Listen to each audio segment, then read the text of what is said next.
All right, Shalom. First and foremost, as always, want to give all praises, honor, and glory to Yahweh, Ba'ashem, Yahweh Shai, Ba'ashem, Harakak Badash. Double honors, of course, to the apostle, notice a great millstone who rule well. Honors to you, I came out there doing this work of truth and sincerity, presenting your bodies living sacrifices. Um, bringing out this 144% truth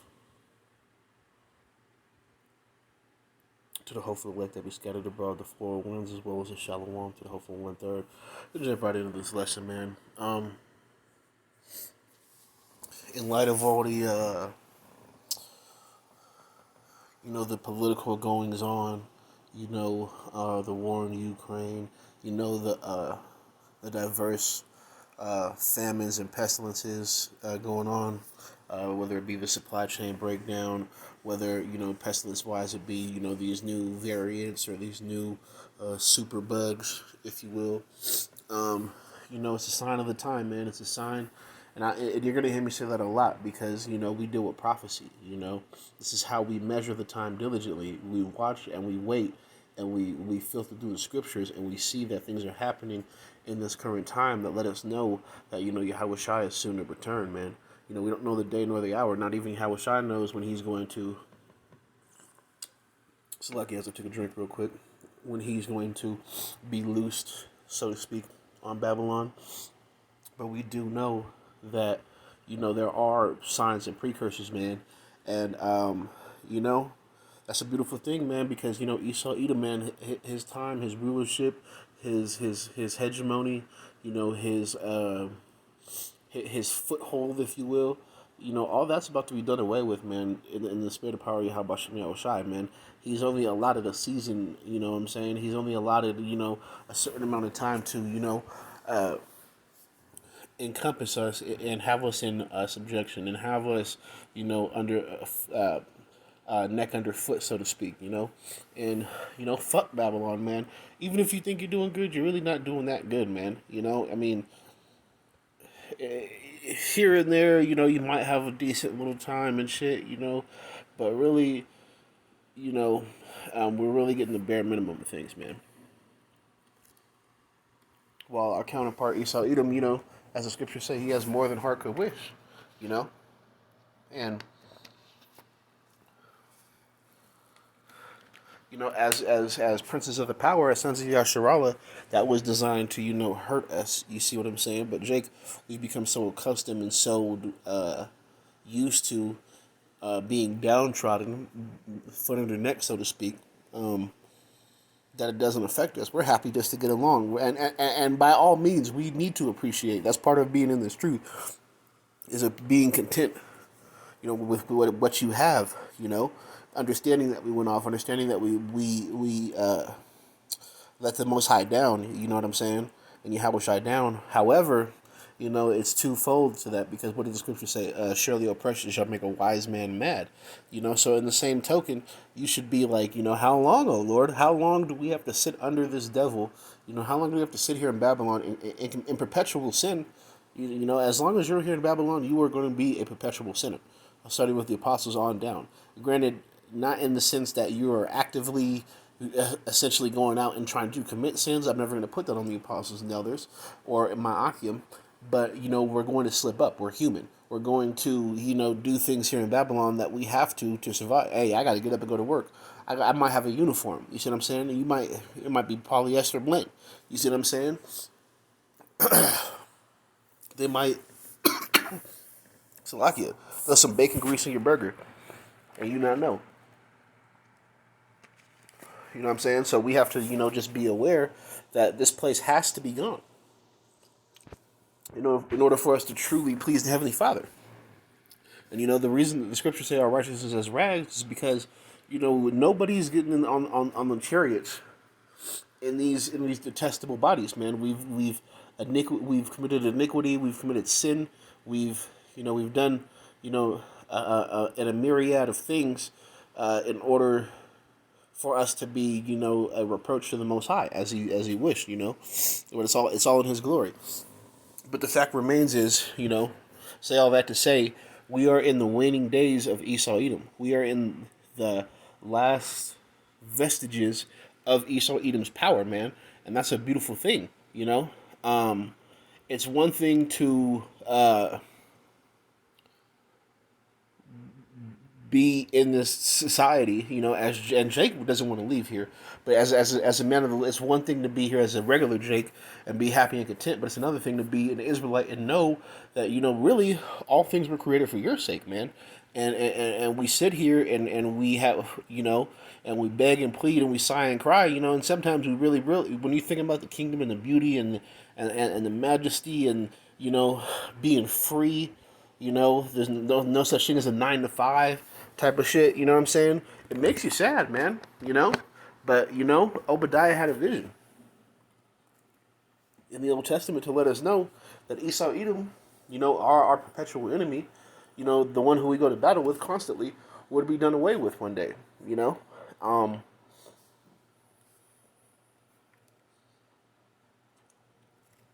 Salakia. The beautiful thing is Esau Edom doesn't have a place forever, you know, and this is something that's supposed to lift up your spirit. This is supposed to be something to let you know that you're not supposed to be attached to this place, Babylon, i.e., America, because the spiritual Babylon is spiritual Egypt. What Egypt, going back to the word, I think it's Mizraim or Martizayim Salakia. Clarify me, brothers, on that one. But roughly meaning bondage, and Babylon going back to the word confusion. So we are in a place of bondage and confusion under Esau Edom. You see what I'm saying? So for those of you that have the wisdom, knowledge, and understanding, you know, this is supposed to uplift you a little bit. This is supposed to let you know to let go of this place. It's supposed to let you know that as strong as Esau may look, you know, whether it be if you think, you know, Esau is weak here, or the Russian or whoever, excuse me, to take his place. This is to let you know that, you know, that they're here for but a time, man. It's the vision of Obadiah. You know, this was a prophet of old. He was given you know one chapter, one book, man, and it's a very very heavy spiritual book. Anytime you get on Esau Edom, you're probably gonna pull something from Obadiah. You know, it's a very clear cut vision. It cuts Esau to shreds, and it lets you know that the Most High is not letting Esau run up this bill without having the fucking audacity for him to pay for it. You see what I'm saying? So he is going to be charged for this massive bill that he's accrued, so to speak. This is the vision of Obadiah. It says, "The vision of Obadiah, thus saith the Lord concerning Edom." Who's Edom? That's the brother of Jacob, Esau, the Idumean. You see what I'm saying? "We have heard a rumor from the Lord. An ambassador is sent among the heathen." What's a messenger? Is sent among the heathen. Arise ye, and let us rise up against her in battle. So the heathen, so the Most High is telling you in Obadiah that he sent a messenger angel, so to speak, to the heathen to arise them to battle against Esau Edom. You see what I'm saying? And we'll see why. "Behold, I have made thee small among the heathen." Who's he made small among the heathen? Obviously Esau Edom, because it's talking about Esau Edom and the heathen right now. "Thou art greatly despised." So the Most High has made Esau greatly despised. As we despise Esau Edom, these other nations despise him as well. You know, not maybe for the same reasons, maybe more so for, you know, lack of them having the same power, having the same majesty, having the same wealth, having the same control over the planet.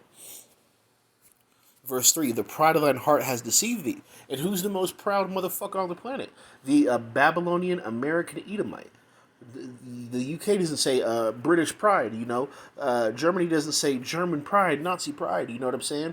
Amalek, you don't hear Amalek saying Jewish pride, man.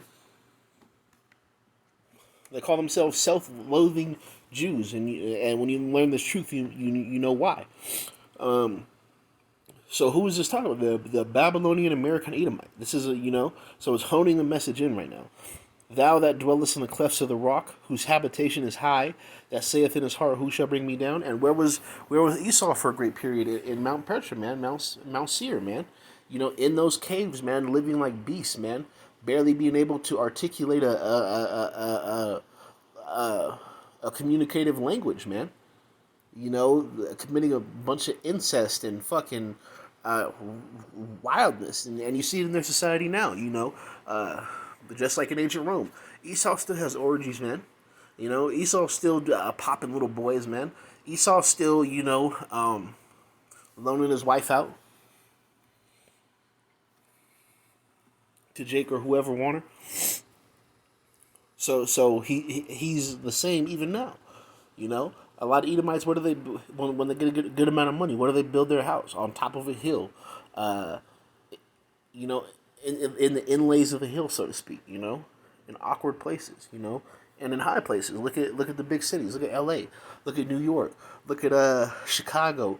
Look at Miami. You know, if you're a rich Edomite and you want to stunt, what do? You go buy a penthouse or a loft high up, you know, way above the third story, and you live on high.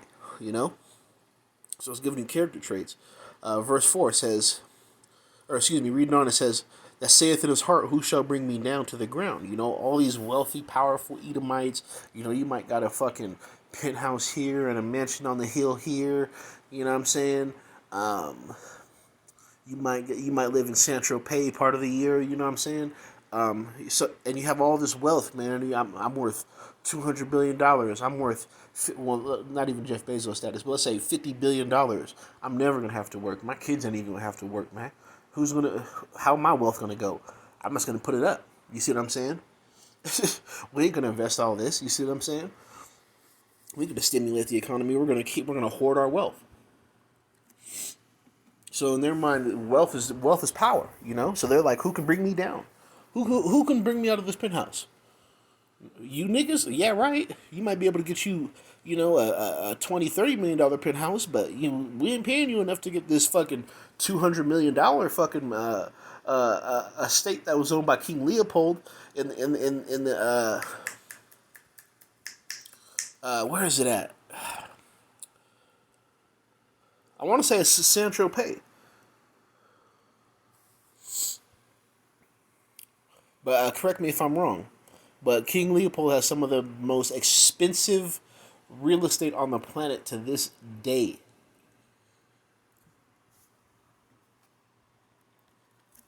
So expensive that the country that it's in decided to turn it into museums and the like. They've had to be bought by hedge funds, which is a bunch of rich people putting their money together. You see what I'm saying? They have to be meticulously cared for over, you know, with a massive staff of people that live fucking very poor in those same towns. You see what I'm saying? Just you know, the fucking media doesn't show you pictures of that part of Saint Tropez or wherever they come from. But anyways, you know, they don't feel they can be brought down. That's the pride of the Babylonian American. Do as thou wilt. We can do whatever we want. Though thou exalt thyself as eagle, just like in ancient Rome. See, they have this. They play with the same calling cards. You know, America didn't come up and be like, you know what, we won World War II, my nigga. Let's change ourselves to the lion, my nigga. Let's change ourselves to a fucking bear, my nigga. No, they're the eagle, just like they were in Rome, because they show you subtly where they got these ideas. You know, like democracy, like free speech and all this fucking left ass shit, man.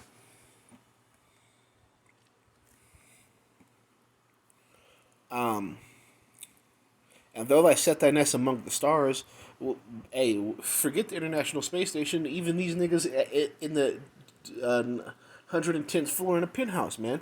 Though you set your nest among the stars, you know what I'm saying? Because if you get into these, even the hood high rises, you know, like the brother Tazapanya, you know what I'm saying? He might have some family in the Bronx, you know what I'm saying? When they're high up, you know, at a certain point at night, man, it feels like you're in the stars if you look out your window, man. Reading on, thence will I bring thee down, saith the Lord. So at your highest, man, when you feel like you're untouchable, when you think you've accomplished the mission set forth by your forefathers, you see what I'm saying? When you feel like, oh man, we fucking got them niggas, man, we got them heathen too. That's when the Most High is gonna fucking come smash your fucking sandcastle, so to speak, man. Verse 5, if thieves came to thee, if robbers by night, how art thou cut off? Because a thief is only supposed to take what he needs and what is necessary, man. You know, If you look at a jack boy in New York, yeah, he might take your Jordans if you were just walking around the fucking hood, you know what I'm saying, in L.A., New York, wherever, Chicago, and you got the fucking $500 fucking mics on, be prepared for some funk, man, because they know that there's value to those. But he's not gonna fucking strip you fucking naked for your $30 jeans and take your fucking your fucking sweaty ass fucking, Fruit of the Loom underwear. You know what I'm saying? He's not gonna just take your white beater. You know what I mean? Unless you really, really got beef with the man. But if he's robbing a random person, usually he's gonna take what he needs. He might take the shoes if they're expensive, the wallet. He might take the belt buckle. If you got a Louis V belt. You know what I'm saying? But he's not gonna take fucking everything. You see what I'm saying? He might take the wallet for sure, but he also might just take open your wallet. Let me see if you got any bread. You know what I'm saying? It really depends. But realistically, thieves ain't just gonna take everything from you. He's not gonna follow you home. Be like, all right, my nigga, give me everything. You know what I'm saying? Hey, give me the chips and the snacks. You know what I'm saying? He might go in your house to see what you have. He might take your PlayStation 5. You know what I'm saying? He might take the 65-inch. You know what I'm saying? If you trying to sell dope and be a wicked nigga, he might take the dope and the money. But he's not gonna take your couch, my nigga. He's not gonna take your bed, my nigga. You know what I'm saying? So how is Esau gonna be cut off? Because he stole it from everybody. So when it comes time for everybody to basically jump this nigga, man, you know what I'm saying? He's gonna be left with nothing, man. Why would they have not stolen until they had enough? If the grape gatherers came to thee, would they not have less from gleaning grapes? But I mean, when the world looks at you, they're gonna be like, "Damn, nigga, you ain't got nothing, boy." No, for real. That's what I mean. That's what the scripts are saying. How are the things that Esau searched out? How are his hidden things sought up?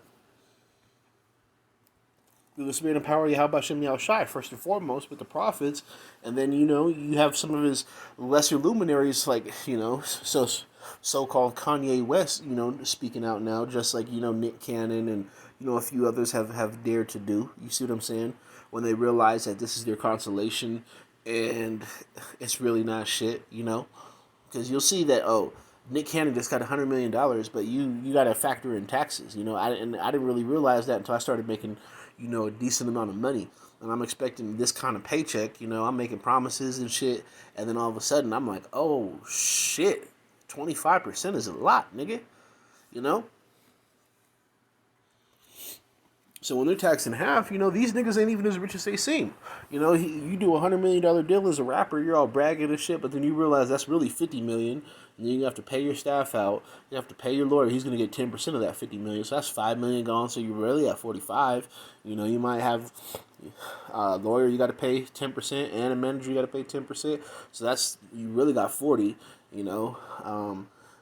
Baby mama gonna take you to court. She probably gonna get 5 to 10. So you're really at 30. Depending on how many you got, shit, you might be at 25 off of $100 million deal. You see what I'm saying? So they're realizing Esau's society is perpetuated against them. You, as a Jake, it makes no sense for you to gain the whole world.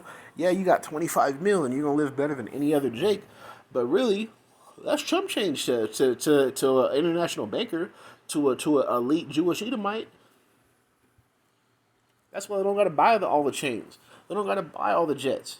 Think about it. When your family's sitting on a couple billies, you know what I'm saying, a couple billion in the bank, you know what I'm saying, that you did not get off a deal and have to pay half of that to taxes, so it's really only 500 million. When they're sitting on real billions, the every watch ain't gonna impress them. Every diamond chain ain't gonna impress them. Every new car ain't gonna impress them. They're the type that goes and gets that old school fucking Ferrari that's worth $60 million. They'll get that Bugatti that they can't even drive, that's worth, $200 million as a fucking asset.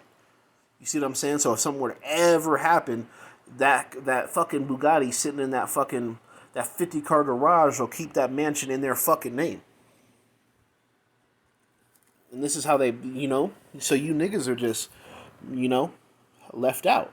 But, the Most High said he pours spit out on all flesh. So you do have, Esau, letting his tongue fall upon themselves with, some of these, truth-speaking Edomites. And you have, the lesser luminaries also speaking out, in certain times to validate principally what the prophets have been saying, starting with Apostle Tahar on that. Well, starting with you know Abba Bivens, man.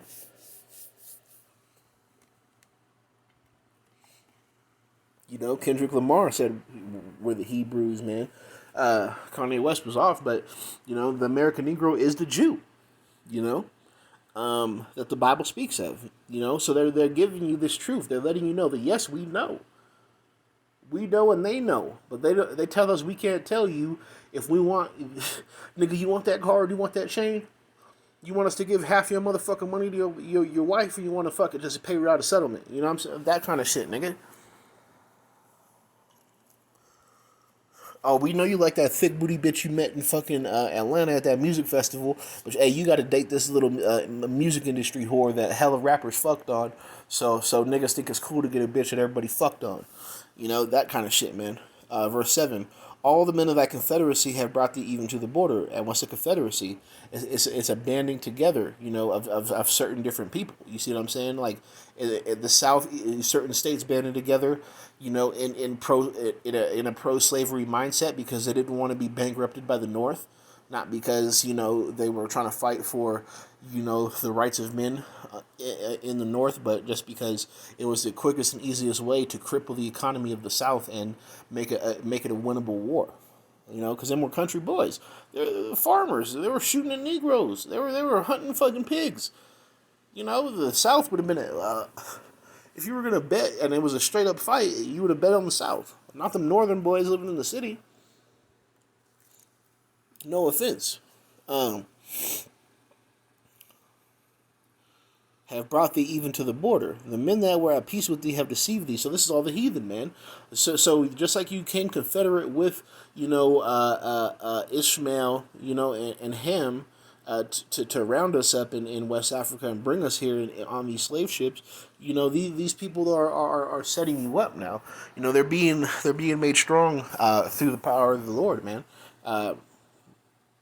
To make these scriptures come true, and have prevailed against thee. So just like you were confederate with Moab and Ammon at one time, but Moab is ready to fight you on every front, from the cyber warfare all the way into dogfighting fighter planes and fucking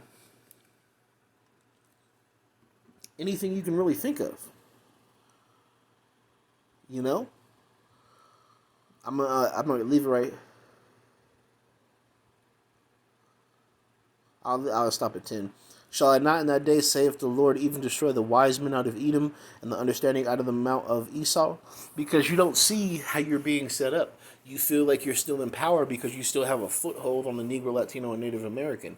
So you're still caught up in that fucking ancient battle. Well, not even the ancient battle, but you're still caught up in that ancient hatred that you have for the Negro, Latino, Native American, and you're like, well, I got the apple of the Most High's eye, so these heathens should be nothing. But you don't understand. Just like you're not subject to the law because it wasn't given to you, now there is the heathen. So they're not going to be punished until the Lord sets Israel back in its rightful place. So right now they're building up, they're arming themselves, they're gaining knowledge, they're watching you strategically, and they're setting battle array, man. Verse 9. And thy mighty men, O Teman, shall be dismayed, because, without Teman, we wouldn't have the thermonuclear ICBM through Operation Paperclip. To the end that every one of the mount of Esau may be cut off by slaughter. So you've created this